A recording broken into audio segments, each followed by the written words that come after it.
My guest tonight is the first ever female to qualify for the Olympics for the 10K run for Greece, which is why I just ran. I don't know if you saw, but I was pretty close. That hurt a lot. I'm hurting a lot. Not only she's an Olympian, but she's an author, an actor, and a filmmaker. Please welcome to my crib, Alexi Pappas. Woo! I don't know if you saw, but I pretty much cosplayed you a few seconds ago. I was like exactly your speed. You are my new training partner now. You're hired.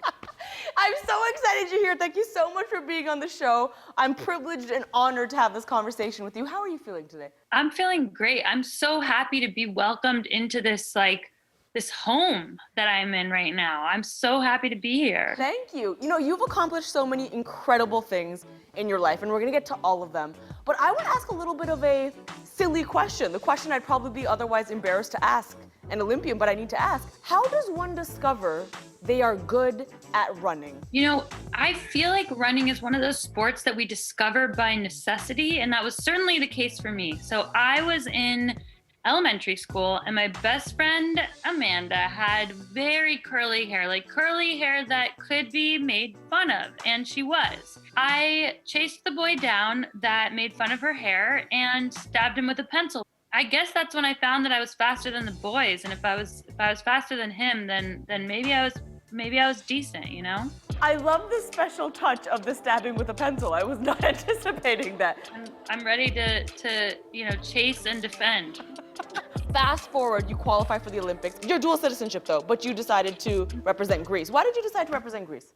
I knew my goal was to go to the Olympics. I knew that I was fast enough to compete for either country. The qualification process is different, and I knew that by going for Greece, I would have a chance to be there in a different capacity, to be honest. I mean, there were no other distance runners from the country even close. And so that both gave me the opportunity, and it also gave me the opportunity to set an example there. It makes a big difference for me to feel like I'm setting that example and showing them, like, you can look like this and be a woman too, you know? I want to talk about Olympic Village.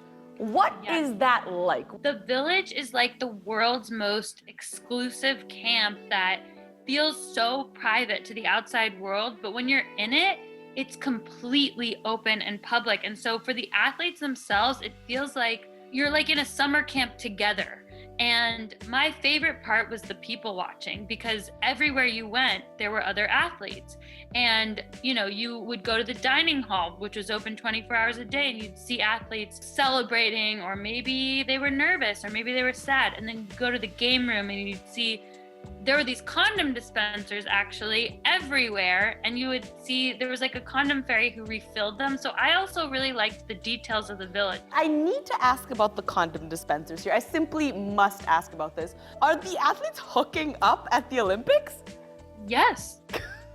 Think about this. You're in this place where you are experiencing, you know, the biggest moments of your life, the highest highs, the emotions are soaring. And so I think it's an opportunity to make friends, and sometimes romantic interactions happen. This is a very poetic way to say one night stand, I must say. This is a very...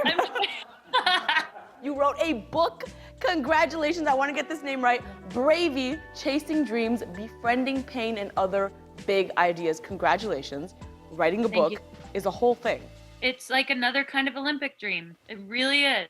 The foreword in your book is written by the iconic Maya Rudolph, which is super, super cool. I mean, who cooler? How did that come to be? I met her pretty randomly in a gym in Greece when I was there, and she was there for a completely separate reason. And we got to know each other there, and then she became kind of like a satellite mentor to me. And she also, you know, she had some similar childhood experiences growing up with her dad and her brother only, just like me. And I was so honored to read the chapter that I wrote about her in person. I was honored and nervous because I felt that I wanted her, you know, to sign off on it and to feel okay about it being in my book. And not only did she feel okay, she was supportive enough to write the foreword. And that meant the world to me. I mean, really like the honor of a lifetime. And in the book, you talk about a lot of great things you experienced at the Olympics, but you really kind of take us through your journey with mental health. Can you talk to me a little bit about that theme in the book? When I was young, I lost my mom to suicide, and it really framed my outlook on the world, and it also changed my relationship with myself, because at that age I really felt like, I was 4, and so I really felt like I must not have mattered enough for her to stay. And that's not true, but at that time that's what I thought. It drove me to chase external achievement to solve that internal void. And I think a lot of high achievers feel that way. There's something in their life that's driving them to those painful places that might take them to the Olympics. And it did, even though the Olympics was everything I wanted and more. I broke a national record, I partied, I had fun, I still felt afterwards that there was something inside that was missing. And I think what I learned the hard way was that we can't solve an internal problem with an external solution. I needed to understand that my brain is a body part, just like my leg. A doctor told me, he was like, look, you have a scratch on your brain. It's a real injury. And so once I accepted it as this injury, I was like, oh, I'm an athlete. I know how to handle an injury.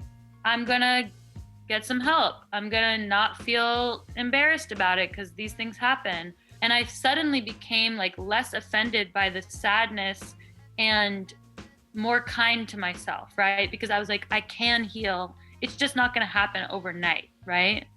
I hope you're enjoying season 2 of A Little Late with Lilly Singh. If you're not sick of this face yet, go ahead and click subscribe right over there. Check out more clips just like this one right over there. More importantly, have a great day.